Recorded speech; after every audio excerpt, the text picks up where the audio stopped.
Souvent, le football, c'est un éternel reprouvement. Il ne faudrait pas que le doute s'accapare dans nos têtes. C'est bien beau de faire des plans sur la comète, mais à force de dire que si... Moi, en tout cas, avec des scies, je coupe du bois, mais... Jusqu'à minuit, c'est l'after-foot, Nicolas Villas. Ravi d'être avec vous, soyez les bienvenus dans l'after, soyez les bienvenus sur le hashtag RMC Live pour réagir en direct. On vous attend au 32-16 avec ce soir Pierre Ducrot. Bonsoir. Bonsoir Nicolas Villas, bonsoir Daniel Riolo. Bonsoir Daniel Riolo. Salut les amis. Daniel qui enchaînera, vous le savez, à partir de minuit sur le RMC Poker Show avec un beau programme et un beau plateau ce soir. Le RMC Poker Show, c'est parfait, c'est toujours parfait. Comme dans 3 jours démarre, parce qu'à la Coupe du Monde du foot, je veux bien. Hein. Ouais, dans 3 jours, WSOP Las Vegas, hein, championnat du monde. 78 tournois quand même. Pierre, un jour, il faudra quand même qu'on aille à Vegas. Bah, on a qu'à y aller dans 3 jours. Moi, je peux pas venir, moi. Non, là, toi, tu sais pas jouer du tout. Pierre, il maîtrise un peu quand même. Ouais, tu maîtrises, toi? Un peu. Il joue. Alexandre Belge sur le joueur. J'ai arrêté parce que je pouvais pas tout faire, mais. Ah bah attends. Enfin, moi, je veux bien aller voir, hein, juste comme ça. Ça doit être Non. Ah oui, c'est assez fou. Non, Daniel, non. Soit il vient, il joue, faut m'apprendre alors. soit il vient mais pas. moi, je veux bien. Hein. Je demande pas mieux que d'apprendre. Quelques petits résultats. On était il y a quelques instants avec Nicolas Belvito, l'attaquant de Grenoble. Grenoble qui sera en Ligue 2 la saison prochaine et qui a arraché le nul 0-0 à Bourg. Ils avaient gagné leur barrage pour la montée de Buzyn au match aller.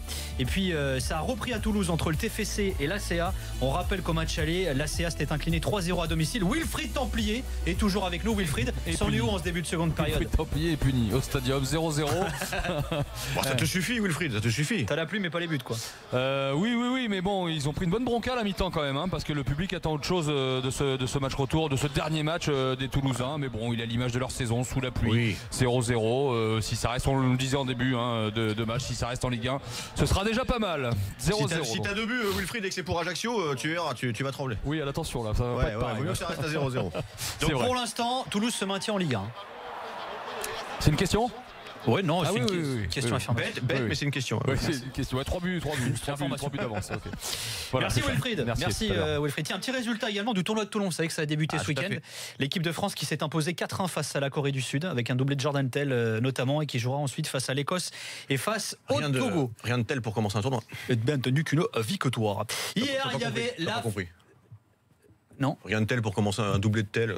Là-dessus, moi. Hier, finale de Ligue des Champions, le Real qui s'est imposé 3-1 face à Liverpool. Benzema, doublé de Bale, un but de Mané pour les Reds. 13e Ligue des Champions pour le Real Madrid. 3e Ligue des Champions d'affilée pour Zidane. Du jamais vu dans l'histoire de la compétition. Fred Hermel est un homme heureux et Fred Hermel est un homme heureux aussi parce qu'il est dans l'after ce soir. Rebonsoir Fredo. Hola chicos. Salut Fred. Comment il va Fredo? Les amis? Il va bien. Le jasmin dans mon patio commence à être en fleurs, donc c'est le bonheur quoi. Il fait beau à Madrid là parce que non mais c'était pas terrible dernièrement, il y a eu des grêles et tout ça, mais là aujourd'hui il a fait beau. Ouais. Il a fait suffisamment beau pour qu'il y ait des centaines de milliers de personnes dans les rues de Madrid. Oui, c'est ce que j'allais dire. Elles sont comment les festivités là d'ailleurs? C'est énorme. Ici c'est un truc de malade, mais c'est-à-dire que quand ça se passe dans d'autres pays, on fait toujours des trucs c'est génial, wonderful. Mais là c'est un truc de malade quoi. Tu vois, il y a 80 000 personnes dans le stade là pour le show son et lumière. Où il y a aussi des basketteurs parce qu'il y a une semaine ils étaient champions d'Europe, le Real Madrid basket. Ils ont gagné l'Euroleague et donc ils sont à l'honneur là aussi ce soir et il y avait des centaines de milliers de personnes partout dans les rues et puis là il y a 80 000 dans le stade pour la fête quoi. Donc ils savent bien faire ça. Il faut dire qu'ils ont l'habitude aussi donc les petits détails par exemple de l'an dernier, de l'année d'avant, ils ont pu les régler quoi. Quand il y a des petits dysfonctionnements, tu vois, l'année prochaine on ferait pas ça les gars. Ils ont un an pour anticiper à chaque fois. Pour ça si on mettait des guirlandes violettes l'année prochaine, c'est pas mal ouais. Pour que non. Tiens, tu tombes bien, mon Fredo, c'est pour ça que t'es là d'ailleurs. Tu tombes bien. Je tombe pas par hasard non plus. Non, c'est vrai, c'est pas faux, c'est pas pour rien qu'on t'a appelé. Les avis tranchés de Daniel et de Pierre vont porter sur le Real Madrid justement, et on va commencer par l'avis tranché de Pierre Ducrot. Pour les gars de la génération Pierre Ducrot, ça sent la banquette arrière, ça. Ouais, mais enfin moi j'ai pas connu les banquettes en arrière avec Scorpion quoi. Non. T'as pas connu? Ah non. Ah ouais? Non, quand même, je suis pas de cette génération. C'est intergénérationnel ça. Pas pour la banquette arrière. Je suis plus jeune que toi, j'ai connu. Ouais, mais la banquette arrière, c'est des musiques de ta génération en général. C'est vrai. Alors Pierre, ton avis tranché concerne... C'est gênant comme début d'avis tranché. Il concerne le Real Madrid. Je suis content de commencer parce que comme Daniel n'a pas fini le sien, ça lui permet de... Ça lui laisse le temps de finir. On dirait un mec qui est en train de se faire gauler, il fait ses devoirs. Daniel. Depuis tout à l'heure, il fait la caméra est pas là, ok, vas-y. Ok, c'est bon. Non, il a juste, c'est les derniers détails. Absolument pas. C'est à quel point les images parfois peuvent être trompeuses. Absolument pas, puisque je fais ma liste de courses. Mais non, parce que tu l'as dans la tête. Mais non, parce que je l'ai écrit aujourd'hui. Ah bah oui, il était disponible sur le site. Il bosse pas. C'est vrai qu'il fait des copier-coller. Donc, tu fais quoi du coup? Celui de demain. Mais le style écrit, le style parlé, ce n'est pas la même chose. Ah, tu parles de ta super chronique du jour? Ouais. Brillant. Ce sera tout à l'heure. Tiens, bouge pas, ne spoilons pas. D'abord ton avis tranché qui concerne aussi un madrilène. Ça n'est pas Zizou, ça ce sera tout à l'être pour Daniel. Alors vas-y, Et concerne Sergio Ramos. Pas que, ça concerne le Real et ça concerne effectivement Ramos et tout ce qui a pu être dit. On a déjà lu et entendu beaucoup de choses alors que le match était que hier soir, parce que ça, bien sûr, ça a réagi à chaud partout et un peu plus avec un peu plus de recul parfois aussi ailleurs. On a à peu près tout entendu sur effectivement la victoire du Real, le geste de Ramos, l'arbitrage à chaque fois quand c'est le Real, etc. Et moi, je me suis posé un tout petit peu, j'ai réfléchi pour répondre à une question. Est-ce que cette année, en essayant d'être objectif, le Real était vraiment la plus forte équipe d'Europe? Et moi, je me suis, après réflexion et après avoir fait mon avis tranché, je dis oui, voilà. Et si j'ai choisi, je sais pas le titre, parce que là, je le vois pas, mais j'ai pris un petit parallèle avec pour comparer le Real à une armée dans mon titre. Le Real est une armée, Sergio Ramos, son meilleur soldat. Voilà, tel est le titre de ton avis tranché. Jérôme a bien suivi les consignes, merci Jérôme. Pourquoi le Real me fait penser à ça? Déjà, il y a un chef des armées, c'est clair et net pour tout le monde, c'est Zidane. Voilà, il a fait des choix toute la saison, il en a encore fait hier soir, qui ont eu une influence. Alors inspiration géniale, coup de chance pour d'autres, compétences. On s'en tape à la limite. Le truc, c'est que ça marche à chaque fois. Le résultat est là. Voilà, le résultat est là. C'est lui qui dit comment on va au combat, comment on va faire la stratégie, mais pas que. C'est lui qui tient tout le vestiaire, qui tient toute l'armée, et il l'a très bien fait depuis maintenant 3 ans. Donc c'est le chef des armées. Déjà, on a lui. Dans toutes les armées, il faut un stratège. Pour moi, le stratège, c'est Modric. Alors je pourrais y associer aussi ses compères du milieu, Toni Kroos, Kroos et même Casemiro, parce que c'est pas que un mec qui a de l'abattage, c'est un mec qui est très très intelligent, et puis de toute manière ça fait partie un peu de tout ça. Ils ont souvent cette saison, mais encore plus hier, je trouve, marché sur leur adversaire au milieu de terrain, avec intelligence, avec caractère, avec une débauche d'énergie, avec beaucoup de technique. Qu'est-ce que c'était beau hier de voir Modric, quand même. Pour moi, c'est le meilleur Barcelonais, madrilène, pardon. Hier, pas tout à fait. Mentalement, moi, il y a un truc qui m'a surpris. Je sais pas si vous l'avez en tête, cette image. C'est à la 92e minute, donc à 3-1, le Real est champion d'Europe. Ça y est, c'est fini. Il y a Casemiro qui va au contre. En plein milieu du terrain, il n'est pas dans sa surface en train de défendre son but ou ailleurs, il est juste au milieu du terrain, et la balle sort en touche et il se retourne vers l'arbitre, mais avec de la rage, pour dire la touche elle est à moi, mais comme s'il fallait qu'il récupère le ballon parce qu'il avait plus que 10 secondes pour aller marquer pour être champion d'Europe. Pour moi, c'est tout un symbole. C'est un compétiteur. C'est un compétiteur, et le mec, c'est de la première à la dernière. Ne tape pas sur la table comme ça. Laisse-moi tranquille. Laisse-moi tranquille. Et puis il y a le soldat dont on parlait dans le titre, Ramos, Ramos, qui quand ce milieu de terrain, quand ces soldats à côté de lui souffrent un peu et où c'est un peu plus pénible pour eux, la première demi-heure contre Liverpool, en plus de savoir bien combattre tactiquement et techniquement, parce que c'est un vrai bon joueur, on est à peu près tous d'accord là-dessus, c'est même plus qu'un vrai bon joueur, c'est un très très bon joueur, mais il y en a beaucoup qui l'aiment pas parce que c'est la sale gueule. C'est la sale gueule qu'il te faut finalement, parce qu'il est tricheur, parce qu'il est vicieux, mais parce qu'il sait très bien le faire, ça, et c'est la sale gueule qu'il faut pour gagner, tout simplement, et qu'il y en a qui supportent beaucoup moins ces sales gueules quand ils sont, moi le premier d'ailleurs, quand ils sont dans une équipe que tu supportes pas ou que tu n'aimes pas, mais qui par contre adoreraient l'avoir avec eux.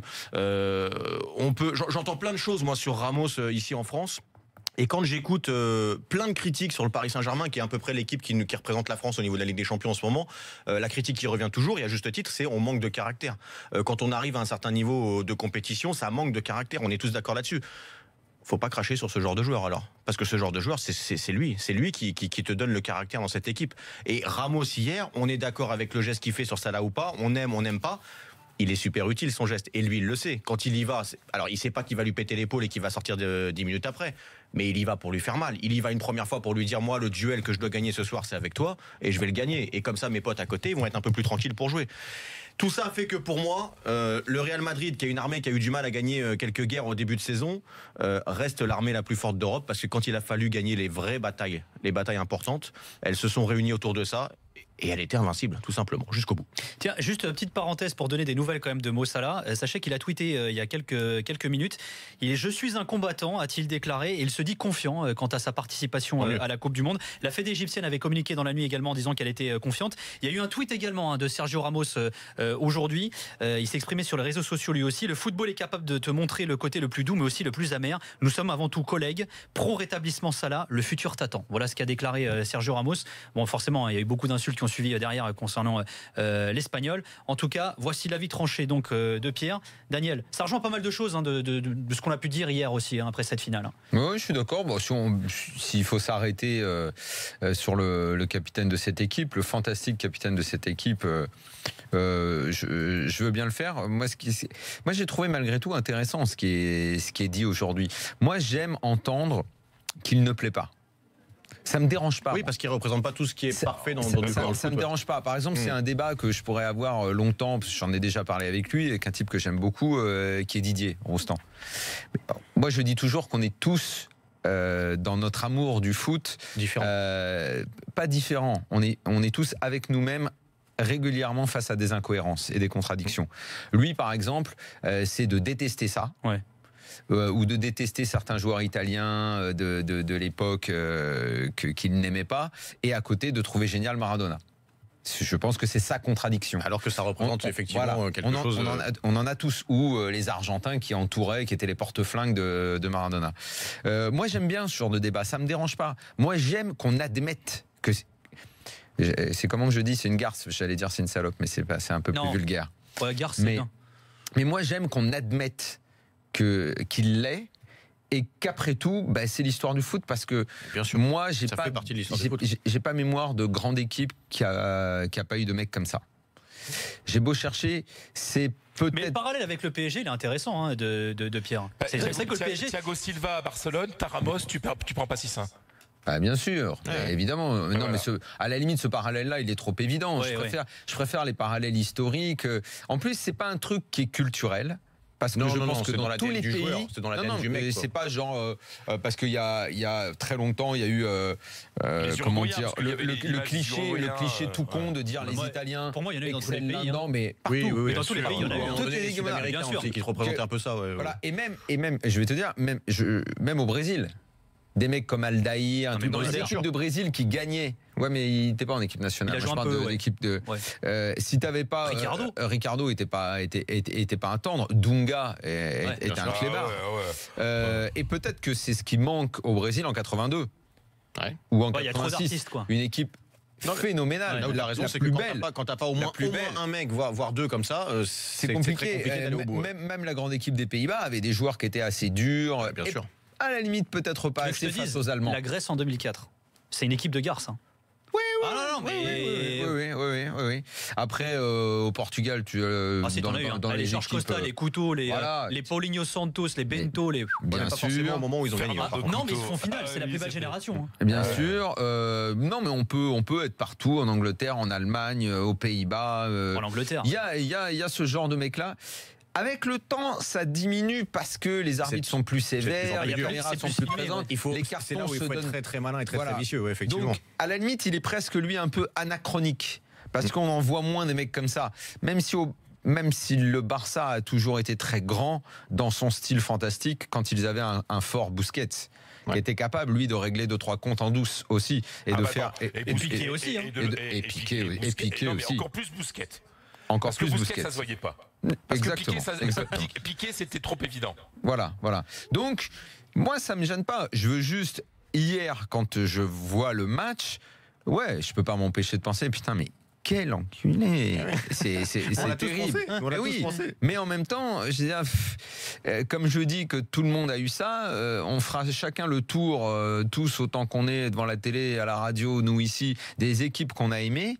Et dans toutes les équipes qu'on a aimées, on avait un mec comme ça. Et quand il était chez nous, il nous gênait pas. Ah non, mais non plus. Mais c'est pire que ça. C'est qu'on l'aime quand il est avec nous. Il nous gênait pas. Moi, tout le monde sait, j'ai de la famille qui est très Juve, et quand ils se font 2 fois de suite plantés par le Real, ils s'énervent et les arbitres tout. Je dis les gars, vous êtes vraiment sûrs que vous avez envie de vous plaindre? Mais vous vous souvenez de l'époque Ciro Ferrara? C'est qui la garce en 98? La garce en 98 en équipe de France. Ah, t'as des joueurs malins. T'as des joueurs malins. T'as peut-être pas une garce officielle, mais peut-être pas autant qu'un Ramos, mais tu sais qu'un Deschamps, tu sais qu'un Makelele. Non, Makelele en 98, il n'est pas là, Pierre. Ah oui, non, pas 98. Un Deschamps était capable dans le milieu de terrain de te faire des petits coups de pute, pardon. Ce qui se passait au Real, par exemple, c'est que Zidane, par exemple, il s'en est pris la première année. Il prenait des coups et à chaque fois qu'il répondait, il se prenait un jaune, il ne savait pas le faire. Et Makelele, à un moment, on lui a dit, écoute, t'inquiète pas, je m'en occupe. Parce que moi, ça se voit pas. Et c'est Makelele qui mettait les coups et qui prenait jamais de carton. Je me suis trompé en 98, mais effectivement, il incarne ça. La plus grosse garce que tu as croisée sur le terrain. On peut y mettre aussi un Thuram aussi derrière qui était très, très dur. Non, mais il y avait des mecs qui étaient durs sur l'or, qui avaient beaucoup de caractère. Était malin aussi, mais c'est même fait gauler d'ailleurs. Après, ça veut pas forcément dire aller mettre des coups. Ça peut être aussi l'expression très forte de ton caractère. Et cette équipe, elle était pleine de très forts caractères. Après, à 99% du temps, ces mecs-là, à un moment donné, ils mettent les coups. Oui. Pierre, toi, t'en as croisé, toi? Peut-être pas dans le même style, mais tu veux que je te dise la contradiction dont parle Daniel, moi en tant que joueur je l'ai vécu. Quand tu joues au Paris Saint-Germain contre Fabrizio Ravanelli, qui tombe sans arrêt, qui obtient ce penalty contre Rabé Sanratana dans la surface, moi j'ai juste envie de le tuer ce soir-là. On l'a vu, ouais. Et 2 ans après, quand je me retrouve à Derby County et que des fois il t'obtient des pénaltys un peu comme ça, ou que dans le jeu il t'obtient des coups francs importants comme ça, putain, t'es le premier content quoi. T'es le premier soulagé parce que tu te dis oh putain, on a un bon coup franc, et merci Fabrizio, on va le jouer. Voilà, c'est la contradiction. Quand il est contre toi, tu le détestes, quand il est avec toi, tu l'aimes. Après, moi je veux bien qu'il y ait des mecs qui aiment pas du tout ça, qui aiment pas je sais pas ce qu'a pu faire l'Atlético pendant pas mal de temps. Moi mais aujourd'hui pour gagner, c'est pas. Mais ça me paraît un peu utopiste maintenant de vouloir gagner sans ça. Moi je défends toujours les belles équipes, les machins, mais l'histoire du foot montre que il y a pas que ça quoi. Non, mais surtout qu'aujourd'hui les joueurs sont surentraînés, les joueurs, le niveau physique général est beaucoup plus élevé. Les mecs sont beaucoup plus athlétiques qu'il y a 20 ans. Oui, mais sauf qu'à 20 ans, tu pouvais largement filer des savates sans que ça passe plus, quoi. Ça passait mieux. Ils avaient quand même des trucs à l'époque, ils se laissaient pousser les ongles exprès pour que dans les corners, ils leur mettent des coups, ils les griffent, machin. Ça, après, c'est un autre niveau. Les crampons, messieurs. Ça, c'est un autre niveau. Moi, j'ai encore connu cette époque où tu pouvais jouer avec des crampons coniques et très pointus. Je vous parle de. Moi, je vous parle pas des méchants, je vous parle plutôt du malin. Je vous parle plutôt, par exemple, de ce que fait Gentile sur Maradona et Ardiles en 82. Sur Maradona, moi j'ai pas envie de parler j'aurais du mal parfois. Moi j'ai pas envie de parler de Van Tigelen qui met un contrat sur Tigana dans le PSV Bordeaux au milieu des années 80. Oui, mais parce que lui c'est que un méchant lui. Pas ça. Parce que ça en revanche j'aime pas. Le mec il y va pour casser. Après je préfère le malin au méchant. Et on accueille Mohamed. Ces garçons-là qui sont très malins sont souvent un petit peu méchants quand même. Ça va souvent ensemble quand même. Messieurs, on accueille Mohamed qui nous a appelé au 32-16 et qui est en direct avec nous dans l'after. Salut Mohamed. Bonsoir monsieur, bonsoir Nico, bonsoir Daniel, bonsoir Pierre. Bonsoir. Alors Mohamed, t'en penses quoi de l'avis tranché de Pierre et de ce sergent Ramos finalement, de cette armée du Real Madrid? Alors je suis d'accord avec tout ce qu'a dit Pierre. En tout cas, il est un peu plus mesuré que ce que j'ai pu entendre un peu partout dans les médias et notamment Daniel hier. Et Daniel aussi aujourd'hui est un peu plus mesuré. Moi j'appelais à la base pour ça parce que j'étais surpris de ce que j'ai entendu hier soir. Mais hier soir je dis pareil. Non, mais Ramos, pour moi, qu'est-ce que tu veux que je dise de plus que ce que j'ai dit hier? C'est la même chose. Hier, en gros, tu dis que c'est volontaire qu'il le blesse, qu'il le prive de Coupe du Monde. Voilà, t'as été véhément. Ah non, alors là, non. Je dis, il y va pour lui faire mal. Et j'ai répété 1000 fois. Et je pense pas que dans sa tête, il va le priver de Coupe du Monde. Mohamed, soyons sérieux. Toi, tu dis qu'il va pour le faire mal, mais ça, c'est des duels que tu envoies 50 fois dans un match et le joueur n'est pas blessé. Là, c'est juste Mohamed Salah, il tombe mal et il se blesse. Moi, je te dis pas qu'il sait qu'il va le blesser. Je te dis qu'il y va pour exactement ce qu'a dit Pierre. Il y va pour en gros lui montrer qu'il va avoir mal ce soir. Voilà. C'est tout. C'est exactement ça. C'est la même chose qu'on a dit hier. Pareil. Et ça, c'est des contacts qu'il y a plusieurs fois dans un match. Si vous vous souvenez bien, à la 2e minute, Cristiano Ronaldo, il y a Lovren qui vient aussi premier contact à la 2e minute, qui met un coup de coude dans le dos de Cristiano Ronaldo. Ça aussi, c'est pour lui dire. Après le coup de coude que Ramos met à Karius, t'en penses quoi? Non, ça c'est de l'anti-jeu, clairement. Bah voilà, ça c'est. Alors, tu sais quoi, l'action, je l'ai vue et revue. Il va lui rentrer dans la gueule direct. Moi, franchement, si derrière il prend 3 matchs, ça m'emmerde pas. Tu sais quoi, je vais dire, c'est le parfait symbole de ce qu'on parlait là du mec malin. Parce qu'au départ, c'est lui qui est poussé par Van Dijk. Et le fait qu'il soit poussé et qu'il se retrouve à côté. Toi, on te pousse, moi, on me pousse comme ça. Je sais pas si on a le réflexe de mettre le coude dans la gueule du gardien. Lui, il l'a. Voilà. On le pousse parce qu'au départ, il est bien poussé par Van Dijk. Moi, je lui tresse pas des louanges non plus. Après, si pour ça, il prend 3 matchs, je suis content. Ouais, mais le problème, c'est que lui, il prend jamais les 3 matchs. Il est trop malin pour ça. C'est ça le problème. Il en a pris parfois. Comment son geste à Ramos, il a été perçu en Espagne, justement? Comme un fait de jeu normal. Enfin voilà, il y a pas. Alors bien sûr, du côté de Barcelone, bien entendu, on va trouver que c'est un peu too much, etc. Mais globalement, on trouve pas ça non plus incroyable. C'est-à-dire que comme on connaît bien Ramos, et moi je le connais depuis 10 ans et on s'entend bien, je l'aime beaucoup, je l'ai interviewé plein de fois. C'est un bon mec, donc c'est un vrai compétiteur sur le terrain. Mais moi, je peux pas imaginer qu'il ait eu envie de faire mal et de casser un mec.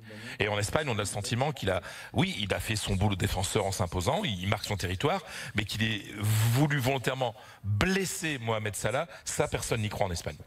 Et Fred, moi, je te dis que les mêmes Espagnols qui ne s'offusquent pas là, si ça arrive par exemple pendant le mondial à un joueur majeur de la sélection espagnole, tout le monde dira la même chose. La même action. Souvenez-vous Neymar en 2014. Enfin, en Espagne ou ailleurs, c'est pas contre les Espagnols, mais en Espagne ou ailleurs, et ben là d'un seul coup, tout le monde sera d'accord pour dire que c'est un geste terrible. Comment il s'appelle le geste en finale de Coupe du Monde, le coup de karaté comment il s'appelait du Hollandais là sur. Oui, exactement. Sur Xabi Alonso. C'est ça. Ils en ont été pas mal les Néerlandais, Van Bommel, De Jong. C'est De Jong qui le met le coup là. Mais alors mais c'est je crois qu'il met le pied en avant dans la tronche. Non mais c'est pied dans la poitrine quoi. Il y a même pas de carton quoi. Voilà donc. Non mais en plus Fred, historiquement les Espagnols pouvaient notamment au Real à l'époque où c'était une équipe qui était pas belle à voir, Camacho et compagnie qui savatait. Souvent ils le faisaient grossièrement, ils se faisaient avoir à ça, à ce jeu-là. Et même l'équipe nationale a été un peu naïve. On se rappelle quand même que les Espagnols avaient vécu un petit peu presque ça comme une humiliation en 94 contre l'Italie avec Luis Enrique et Tassotti qui lui met dans la bien sûr. Ils avaient vécu ça genre on va vous apprendre comment il faut gagner. Exactement. Et les Espagnols avaient très mal vécu ça. Avec Ramos ils ont appris quoi. On remercie Mohamed qui nous a appelé sur la télé là parce qu'il y a Cristiano Ronaldo qui va bientôt faire son entrée sur la pelouse. On a Modric là, voir s'il est sifflé ou applaudi. Donc je suis ça d'un œil. Ouais, c'est pour ça j'ai la télécommande donc si vous entendez du bruit de télé, c'est parce que c'est la télécommande. Voilà. On remercie Mohamed qui nous a appelé au 32-16. Petit détour par Toulouse. Wilfried Templier, match entre le TFC et l'ACA, le barrage qui tourne en faveur des Toulousains. Il se passe pas grand chose, Wilfried. Non, 0-0. C'est bouclé, non? La chanson du stadium revient. On se fait bip. Voilà. C'est d'émission. Voilà, 0-0. Ils se sont fait chier toute l'année. Ils se font chier au barrage et ils se font chier l'année prochaine. Voilà, pas de bip chez Daniel, vous l'aurez compris. Merci pour moi. Wilfried, tu n'attends quand même pas que le TFC te régale, non? T'as toujours de l'espoir dans la vie, Daniel. Ah ouais. Moi je sais pas, ça dépend quel entraîneur va venir. Ah mais voilà aussi. Et voilà une question qui est bonne. Ouais. Parce que Debev apparemment a terminé sa mission. Finito. Je sais pas, ils vont bien prendre quelqu'un, non? Vous avez qui? Il a qui Sadran comme idée? Pélissier, les gars. On a vu. Pélissier. Pélissier, il est à mort sur quand on le veut vraiment. Ouais, mais il est de là-bas. Pélissier, lui c'est son rêve. Il est de là-bas. Ouais, il est de Revel, le mec. Ouais, ça pourrait le faire, mais j'ai lu quelque part, mais c'est pas de notre info. Oli Nicole. Alors, il paraît que c'était si le club descendait en Ligue 2. Moi, c'est ce qu'on m'a dit. C'est bon alors. C'est ce qu'on m'a dit, je ne sais pas. Mais... Ouf. Voilà, non, Pélissier, oui, c'est sûr. Sauf l'idée de Roland, il a envie de venir. Mais pourquoi pas? Voir Sadran, dis-lui. Je suis pas sûr que ça colle les deux. Merci Wilfried, t'hésites pas à intervenir dès qu'il se passe quelque chose, donc tu n'interviendras pas d'ici la 90e. Ça on l'aura compris. Tiens, et sur le hashtag RMC Live, on attend vos garces préférées. Tiens, il y a pas mal de propositions depuis tout à l'heure. Comment as-tu pu oublier de citer ta garce préférée, Daniel Van Bommel? C'est ce qu'on nous dit. Non, mais si, je me semble l'avoir dit, ouais. T'en as une toi de préférée de garce? Ravagnoli du coup? Non, mais Ravagnoli, c'est pas la même chose. Moi, je te laisse réfléchir. Ouais, voilà. Tu donnes la réponse et les vôtres aussi sur le hashtag RMC Live juste après ça.